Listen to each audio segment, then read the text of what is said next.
बोलो स्वर्ग से उतर के दशरथ जी आए लंका में कि नहीं? ये चौपाइयां सही है ना? रामायण की है कि? बता देना थोड़ा। नहीं अपने मन से तो नहीं बोलते जा रहे, बना बना के बोल रहे हो। नहीं कहो कि महाराज तो खूब बना बना के बोलते ही चले जा रहे हैं, किसी की सुन भी नहीं रहे और अपने ही बोलते चले जा रहे। तहीं अवसर दशरथ तहीं आए, तनय बिलोक नयन जल छाए, अनुज सहित प्रभु वंदन कीना, आशीर्वाद पिता तो दीना। इसका मतलब है कि दशरथ जी में उतरने की क्षमता है। बोलो है कि नहीं? उतरने की क्षमता है। तो अयोध्या वासियों को यह विश्वास नहीं है, लेकिन यह विश्वास है अयोध्या वासियों को कि निश्चित रूप से भरत जी राम जी को मना के वापस अयोध्या लाएंगे और सिंहासन पर बिठाएंगे। बोलो भरत क्या चाहते हो? भरत जी ने कहा प्रभु मैं आपको केवल बड़ा भाई ही नहीं मानता हूं, मैं आपको स्वामी मानता हूं। केवल ऐसा नहीं आप बड़े भाई, आप स्वामी भी हैं और मैं आपका सेवक हूं। सारी दुनिया भले ही मुझे संत कहे, लेकिन मैं अपने को संत नहीं मानता हूं, मैं तो आपका सेवक मानता हूं। आपका सेवक हूं, ये भरत आपका सेवक है। आप मेरे स्वामी हैं। हाँ तो ठीक है, तुम मेरे सेवक हो, मैं तुम्हारा स्वामी हूं, तो तुम कहना क्या चाहते हो? भरत जी ने कहा कि प्रभु सेवक का धर्म यह कहता है कि स्वामी को संकोच में न डाले। अब स्वामी क्या चाहता है ये स्वामी ही बतावे। अयोध्या वासी बोले लो गोलमोल बात हो गई। क्यों भाई हैं? स्वामी क्या चाहता है? आदेश करे सेवक को। सेवक का यह धर्म नहीं कहता है कि स्वामी को संकोच में डाले। ऐसी परिस्थिति पैदा कर दे सेवक कि स्वामी संकोच में आ जाए। वो कैसा सेवक? वो सेवक ही नहीं है जो स्वामी को संकोच में डाले। जो सेवक साहिब ही संकोची,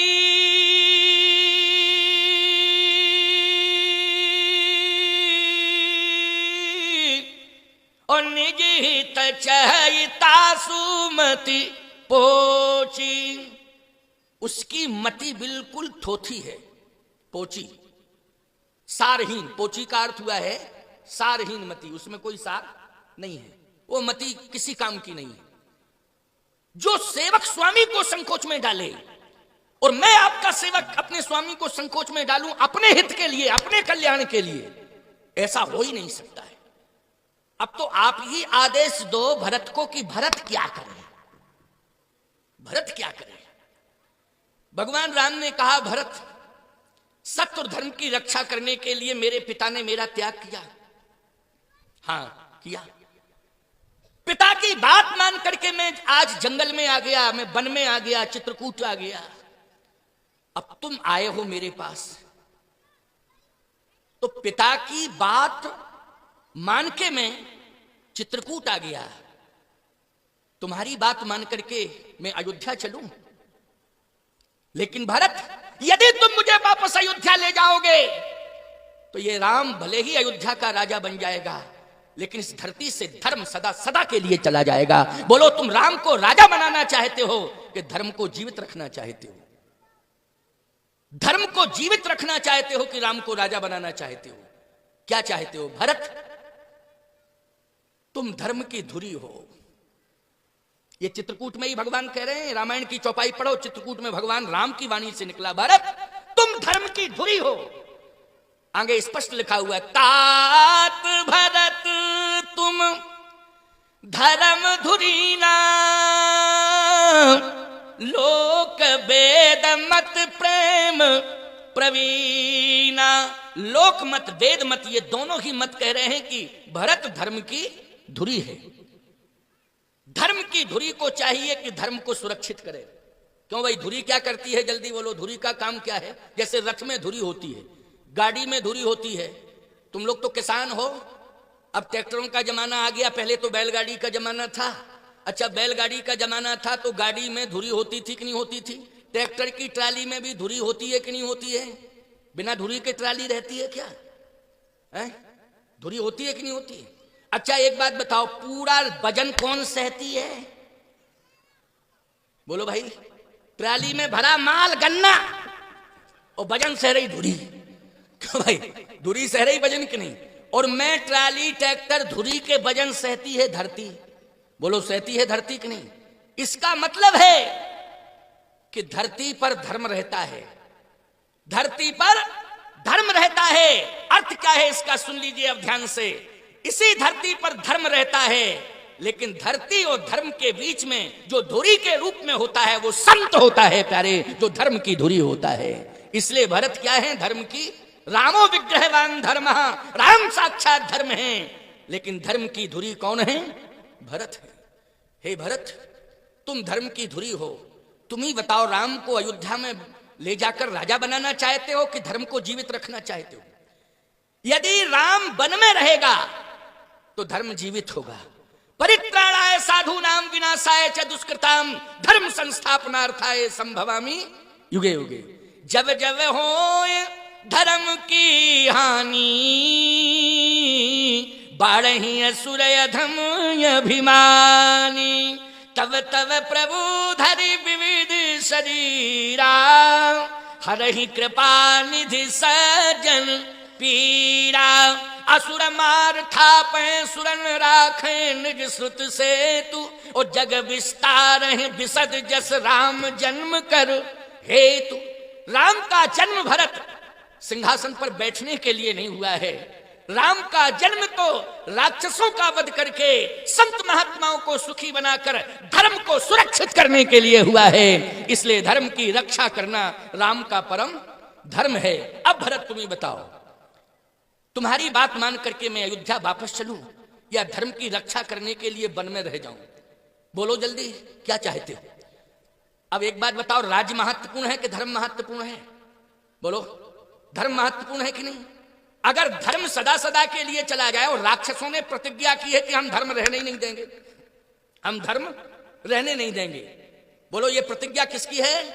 राक्षसों की प्रतिज्ञा है कि हम धर्म रहने नहीं देंगे। और भगवान राम कहते हैं मेरी प्रतिज्ञा है, मैं राक्षसों को नहीं रहने दूंगा, मैं राक्षसों को नहीं रहने दूंगा, ये मेरी प्रतिज्ञा है। और रावण की प्रतिज्ञा है मैं धर्म नहीं रहने दूंगा, और राम की प्रतिज्ञा है कि मैं राक्षसों को नहीं रहने दूंगा। तो अब तुम ही बताओ भरत, रावण की प्रतिज्ञा पूरी हो कि राम की प्रतिज्ञा पूरी हो? बोलो जल्दी। अब भरत जी ने अयोध्या वासियों से कहा बोलो बोलो जल्दी, किसकी प्रतिज्ञा पूरी होना चाहिए, रावण की कि राम की? रावण की प्रतिज्ञा है कि मैं धर्म नहीं रहने दूंगा, और राम की प्रतिज्ञा है मैं राक्षसों को नहीं रहने दूंगा। तो अब तुम ही बताओ भरत, क्या डिसीजन लेना चाहिए मुझे? भरत जी ने कहा प्रभु डिसीजन क्या बताऊं आपको, निवेदन कर सकता हूं। हाँ तो निवेदन करके बताओ क्या? भरत को जीने के लिए आधार दे दो, और अयोध्या वासियों के लिए भी वो आधार हो, और 14 साल तक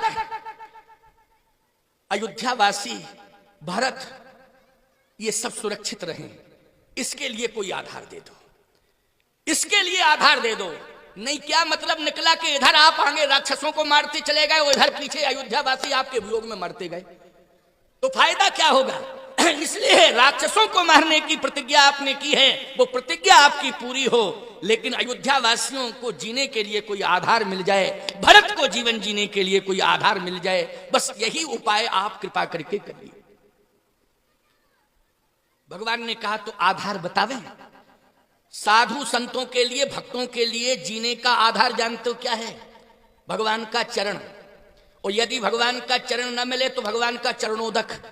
बोलो जल्दी, जीने के लिए आधार किसको मानते हो? या भगवान का चरण या भगवान का चरणोदक। इसलिए मंदिर में जाते हो, रसगुल्ला मालपुआ चकाचक रखे हो, लेकिन पुजारी से पहले यही कहते थोड़ा चरणोदक दे दो। क्या मालपुआ मांगते हो?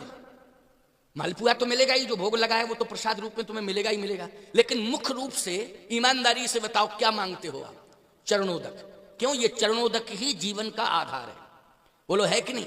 मम हृदय भवन प्रभु तोरा, कहां आए बसे बहु चोरा, मैं एक मित बट मारा, वो सुनिए न मोर पुकारा, अब सुनिए रघुवर रामा, लूटे तस्कर तो धामा।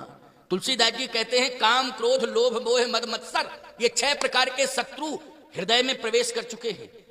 हे राम, हे प्रभु, ये विकारों को भगाइए भगाइए भगाइए, कृपा करके आप आइए आइए। तो भगवान यही कहते हैं कि आने में हमें थोड़ा विलंब हो जाएगा, लेकिन इनको भगाने के लिए मैं कहता हूं मंदिर जाइए और चरणोदक लीजिए, और जैसे ही चरणोदक लोगे पियोगे तो ये सारे विकार चले जाएंगे। बोलो तो ये बेकार जो जाते हैं चरणोदक पीने से ही जाते हैं कि नहीं जाते हैं? तो राम जी के चरण दुर्लभ हैं, लेकिन राम जी का चरणोदक सुलभ है। बोलो है सुलभ कि नहीं? और चरणोदक, अगर अभी केवट का प्रसंग आपने सुना था ना, केवट ने भगवान के चरण मांगे के चरणोदक, जल्दी बोलो, चरण मांगे के चरणोदक, जल्दी बोलो। चरणोदक मांगा उसने, मांगा कि नहीं मांगा? पद कमल धोए चढ़ाए नाव न नाथ उतराई। चाहो आप चले जाइएगा लेकिन चरणोदक दे दो, बस केवल चरणोदक चाहिए। बोलो चाहिए चरणोदक कि नहीं? तो राम जी पास में आ गए, चरण भी सामने देख रहा है, लेकिन चरणोदक की डिमांड कर रहा है कि मुझे चरणोदक चाहिए, क्योंकि चरण मिल जाएंगे, ये चरण चल के कहीं दूर चले जाएंगे, लेकिन चरणोदक मिल गया तो अंदर ही रहेगा। क्यों भाई?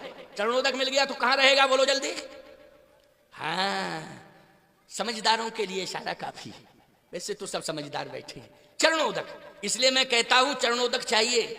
किशोरी तेरे चरणन की रज पाऊं, चरणन की रज का मतलब है चरणोदक।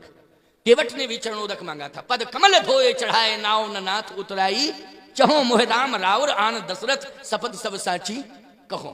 और एक बात बताएं, भरत जी भी क्या मांग रहे हैं? आपन दारुण दीनता सबे कहो सिर नाय, और देखे बिन रघुनाथ पद जिय की जरनी न जाए। भगवान के पद मांग रहे हैं, पादारविंद चरणारविंद भरत जी। लेकिन चित्रकूट जैसे ही पहुंचे तो भरत जी महाराज से भगवान कहते हैं क्या चाहिए? कहे आधार, तो कह रहे थे कि चरण चाहिए, लेकिन भगवान ने चरण न दे करके चरण पादुकाएं दे दी। बोलो क्या दे दी?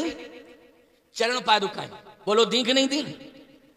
प्रभु करी कृपा पावरी दीनी, सादर भरत शीस धर लीनी। भगवान ने चरण पादुकाएं दी भरत को। भरत जी ने चरण पादुकाएं हाथ में ले ली। आप कहोगे भरत जी ने ये क्यों नहीं कहा चरणोदक दे दो आप? सावधान, चरणोदक भरत जी ले लेते और पान कर लेते, ये ठीक था, मान लीजिए ये तो वहीं संभव था, चित्रकूट में ही, कोई दिक्कत नहीं। लेकिन सत्य तो ये है कि ये चरणोदक भरत जी पान कर लेते और चरणोदक भरत के हृदय में रहता, अंदर रहता, उदर में रहता, उदरस्त कर लेते उसको।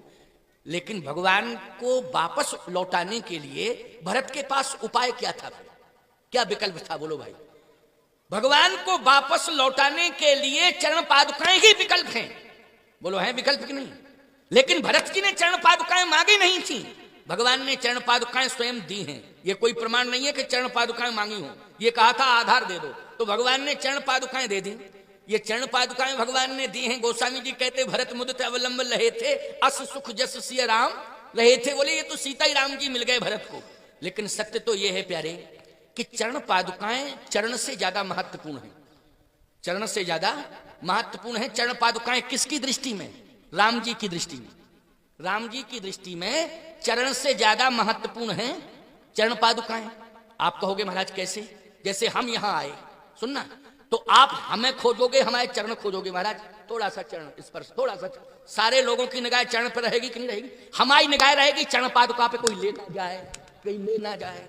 क्यों? तो सही बताओ, ईमानदारी की बात है कि नहीं? जितने लोग बैठे हो सबकी निगाह रहेगी हमारे चरण पर कि महाराज का चरण थोड़ा छूने को मिल जाए, थोड़ा चरण। अरे कहाँ है चरण? अरे हटो जरा, चरणों तक हमें भी जाने दो। लेकिन हमारी निगाह रहेगी कहाँ? जहां हमारी चरण पादुकाएं रखी हैं कि कोई ले ना जाए, कोई ले ना जाए, कोई ले ना जाए।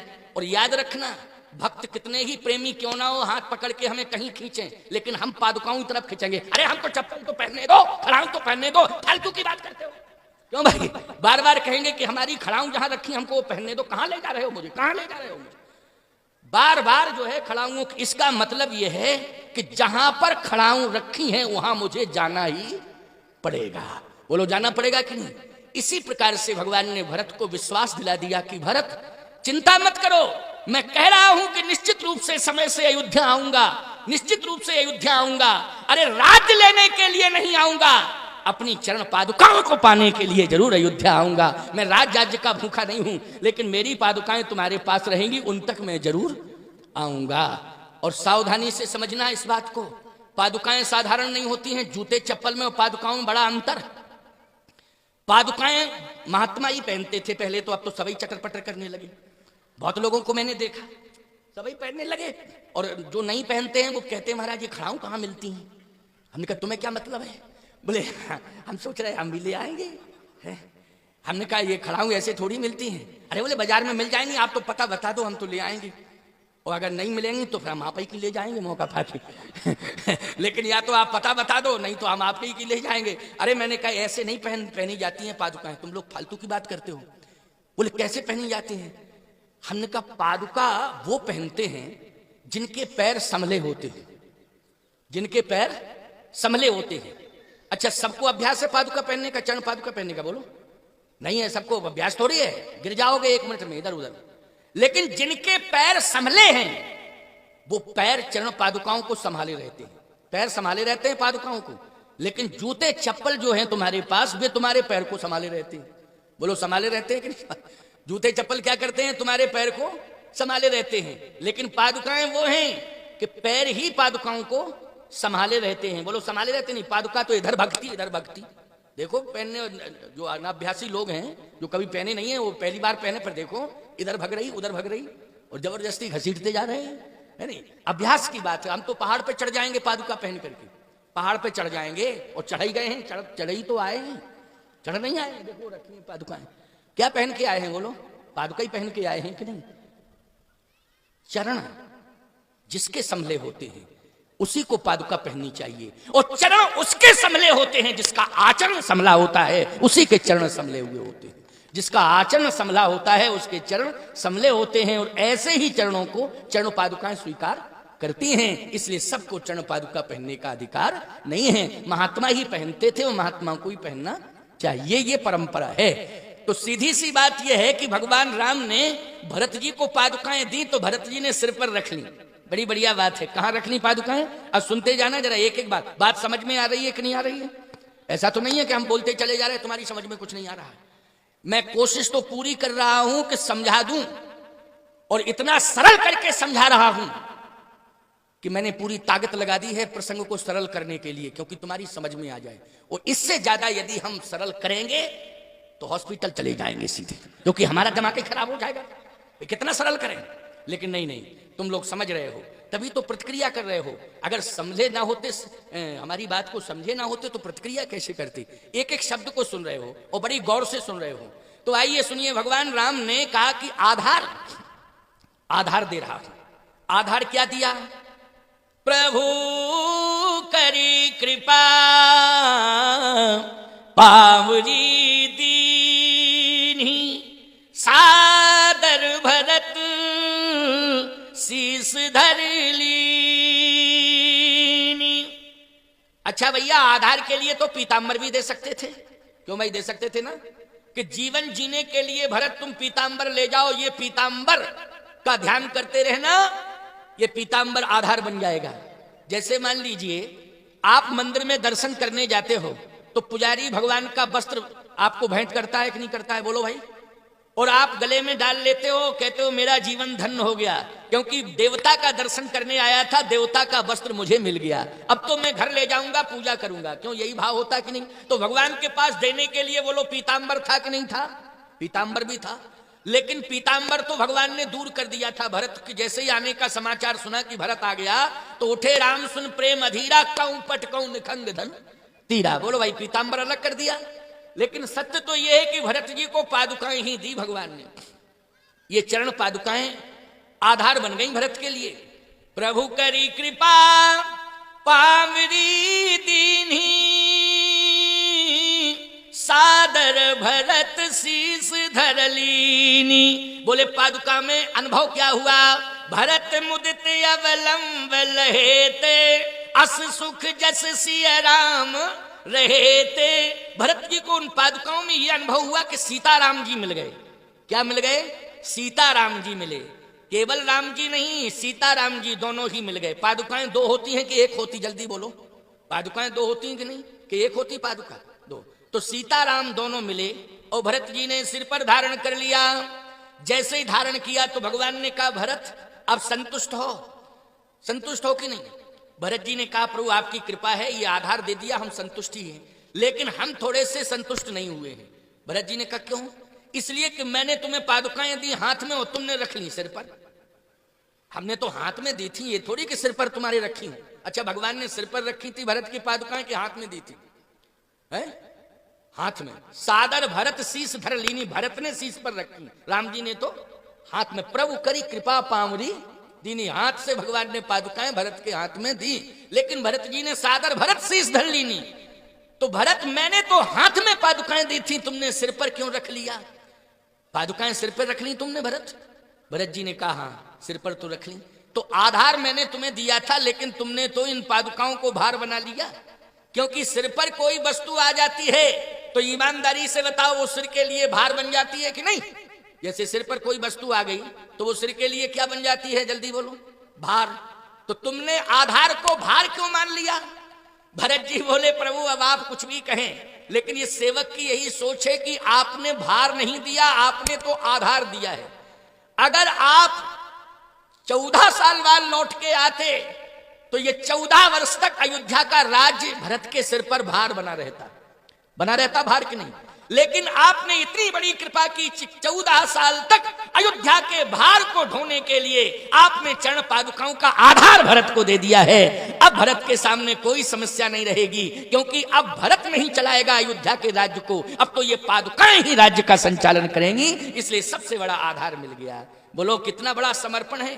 भगवान के चरण से ज्यादा चरण पादुकाओं के प्रति भरत जी का समर्पण है। देख रहे हैं आप, ये चरण पादुकाएं सामने रखी हैं, ये कामदगिरि भगवान की चरण पादुकाएं हैं।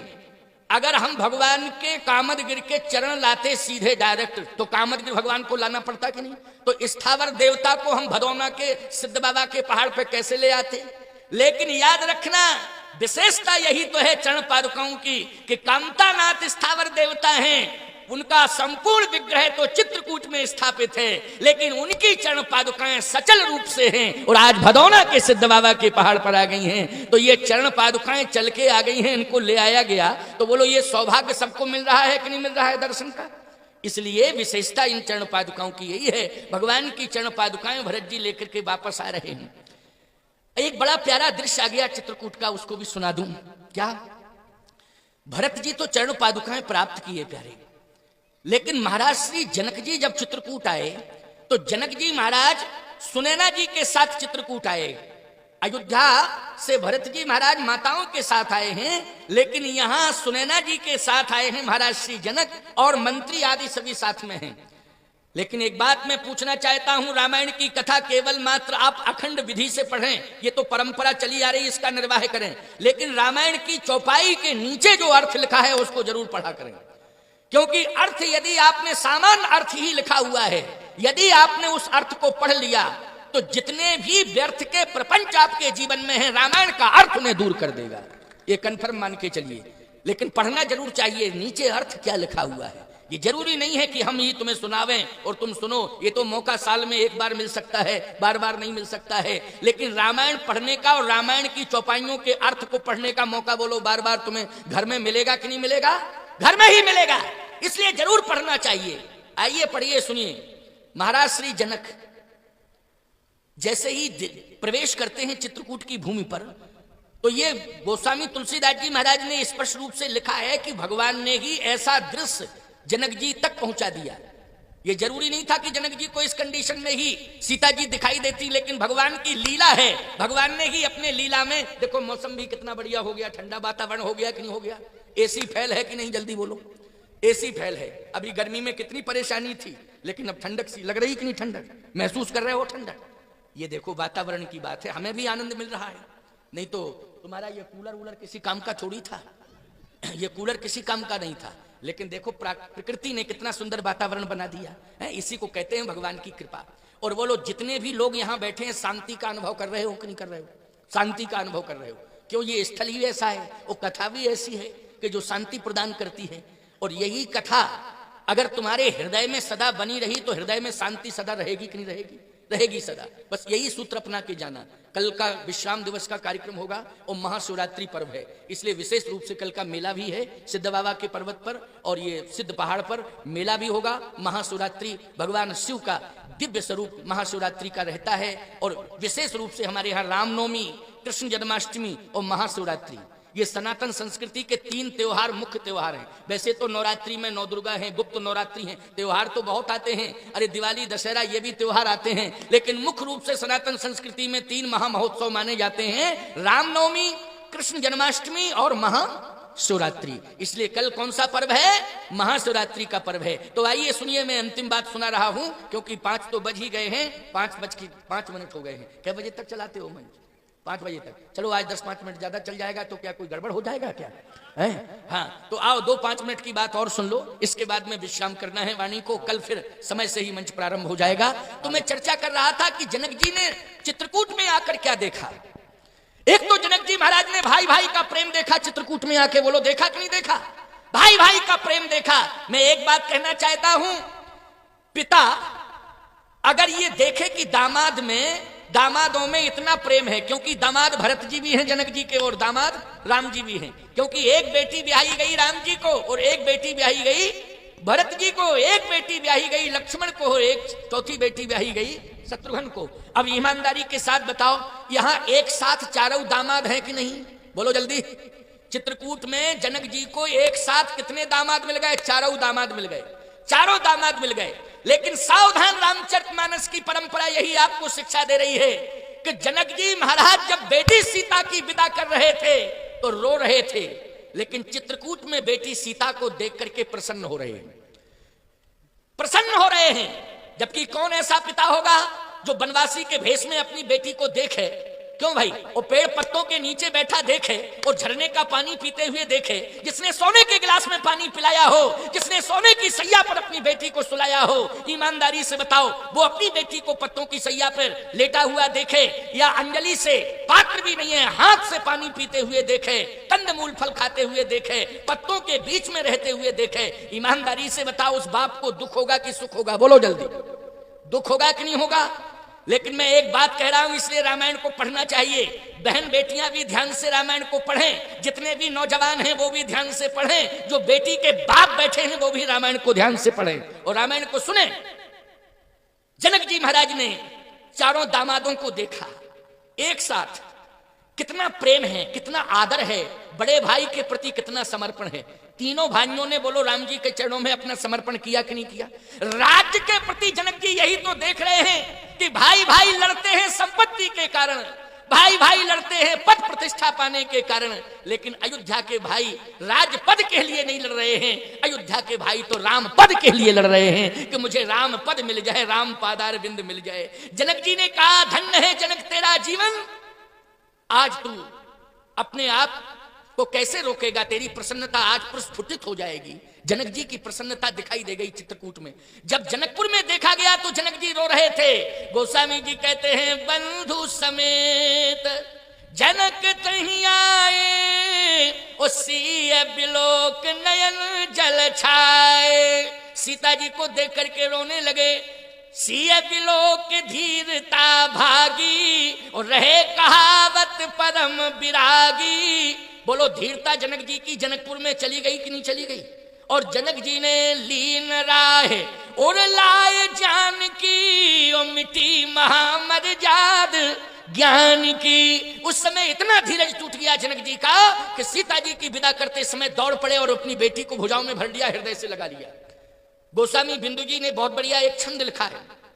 गोस्वामी बिंदु जी हुए हैं, बहुत अच्छे वक्ता हुए हैं, बहुत पुराने रामचरितमानस सम्मेलन की परंपरा उन्हीं ने डाली है। उन्होंने एक छंद लिखा है, बहुत अच्छे कवि, उत्कृष्ट कवि। उन्होंने कहा कि जनक जी महाराज ने जब सीता जी को हृदय से लगाया और फूट फूट करके रो रहे थे तो उनकी आंखों के आंसू ऐसे निकल रहे थे जैसे सावन भादों में झड़ी लग जाती नहीं, बरसात में झड़ी लग जाती सावन भादों की, ऐसे ही आंसुओं की झड़ी लग गई, आंसू रुके नहीं। वो दशा जनक जी की। मैं एक बात कहता हूं, बेटी की विदा होती है, बाप की आंखों में आंसू आते हैं, लेकिन आंसू आने के साथ साथ प्रसन्नता भी इस बात की होती कि मैंने आज बेटी का हाथ पीला कर दिया। बोलो भाई, बेटी का हाथ पीला कर दिया। मैं एक बात बाप से पूछना चाहता हूं, जब बेटी का हाथ पीला नहीं करता है बाप तो चारपाई पर पड़ा रहता है, लेकिन रात को रोता है, सोता नहीं है। जब तक बेटी का विवाह नहीं कर देता है, वो सोता जरूर है बेटी का बाप चारपाई पर, लेकिन सोता है, लेकिन वो सोता नहीं है, वास्तव में वो रोता है। यही चिंता करता है कि कब बेटी की विदा करें, कब बेटी की विदा करें, कब बेटी की विदा करें। क्योंकि बेटी उसके घर की इज्जत है, उसके घर की प्रतिष्ठा है, बोलो है कि नहीं। वो रात दिन रोता रहता है, लेकिन जिस दिन वो बेटी का हाथ पीला करके विदा करता है, उस समय आंखों में आंसू होते हैं, लेकिन प्रेम के आंसू होते हैं। बोलो दुख के आंसू नहीं होते हैं, किसके आंसू होते हैं? प्रेम के आंसू होते हैं। आंखों में प्रेम के आंसू होते हैं, हृदय में प्रसन्नता होती है कि आज मैं जिम्मेवारियों से मुक्त हो गया हूं, मैंने अपनी बेटी का हाथ पीला कर दिया है, अब मेरा जीवन धन्य हो गया है, मैं अपनी जिम्मेदारियों से आज मुक्त हो गया हूं। लेकिन जनक जी महाराज उस समय हृदय से रोए प्यारे, हृदय में प्रसन्नता नहीं थी, हृदय से रोए हैं। हृदय में प्रसन्नता जब आई है तब चित्रकूट में आई, जनकपुर में नहीं। यही प्रमाण मैं दे रहा हूं, अंतिम 5 मिनट की बात है, बस इस बात को सुन लेना और वाणी को विश्रामित करूंगा, शेष चर्चा कल करूंगा। लीन राय उड़लाए जानकी,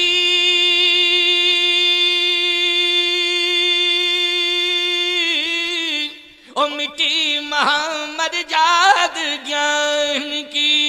आज ज्ञान की मर्यादा मिट गई। क्यों? बोले जनक जी ने आज बेटी को हृदय से लगा लिया, ऐसे रो रहे हैं जैसे अज्ञानी रोता है, अज्ञानी रोता है। देखत ही सिय मूरत को निज अंग विसूरत खोवन लागे, मंत्र सवै मन मौन धरे मिथिलेश की मूरत जोवन लागे। मानो विराग की राख मही प्रद्रगंचल बिंदु सुधोवन लागे। ज्ञान की तो मर्याद मिटी हा जान की रोवन लागे। कि आज तो ज्ञान की मर्यादा ही चली गई।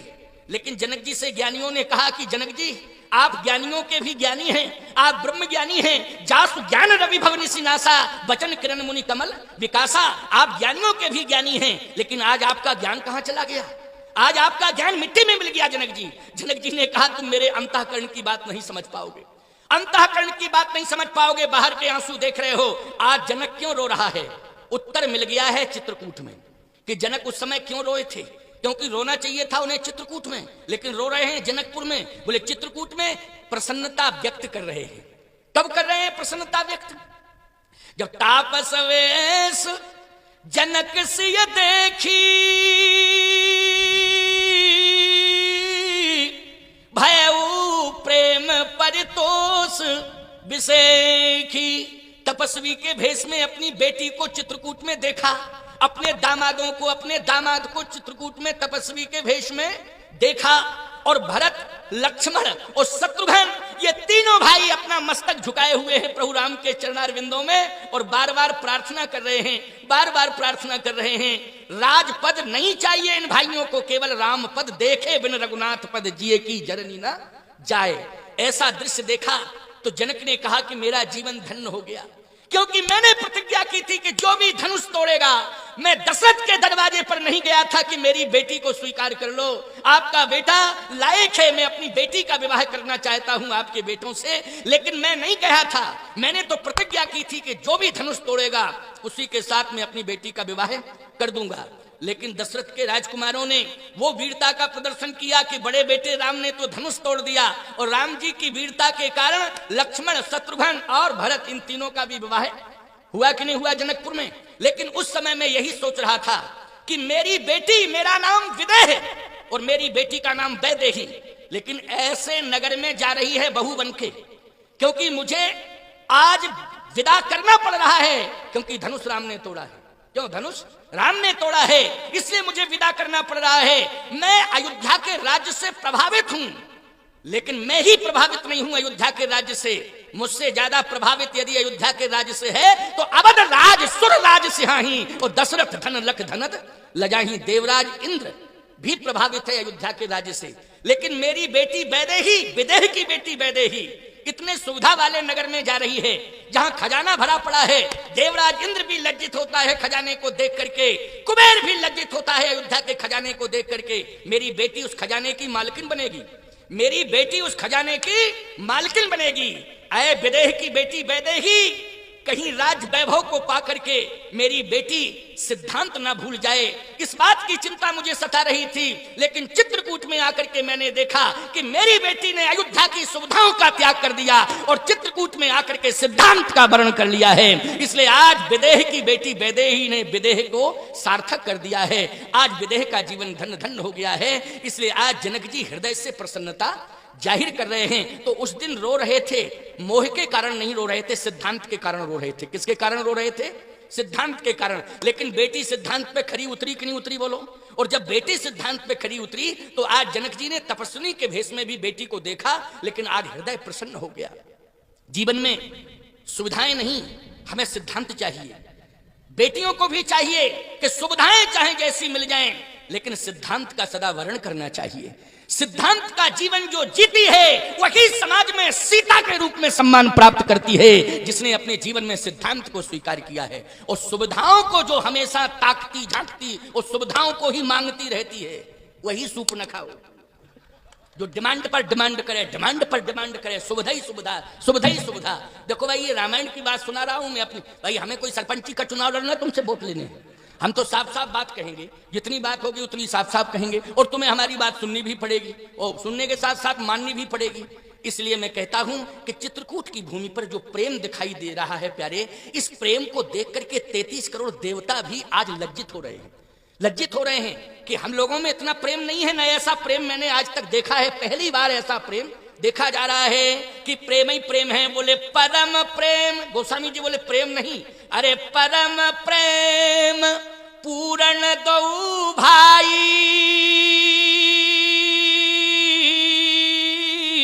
मन बुद्धि चित यही मित बिसराई। यहां प्रेम नहीं, यहां तो परम प्रेम है। इसलिए आपस में भाई भाई प्रेम बना के चलें। सास बहू में प्रेम हो, गांव वालों में प्रेम हो, पड़ोसियों में प्रेम हो। मैं कहता हूं जब इतना प्रेम, ऐसा प्रेम जो रामचरितमानस की कथा के माध्यम से भरत चरित्र में सुनने को मिल रहा है, राम भरत में देखने को मिल रहा है, अगर इसी प्रकार का प्रेम परिवार और पड़ोसी और गांव में आ जाए तो मैं दावे के साथ कहता हूं अयोध्या में राम राज्य बाद में आएगा, पहले आपके गांव में राम राज्य आ जाएगा, आपके घर में राम राज्य आ जाएगा। ये रामायण का सिद्धांत है जो मैंने आपको सुनाया।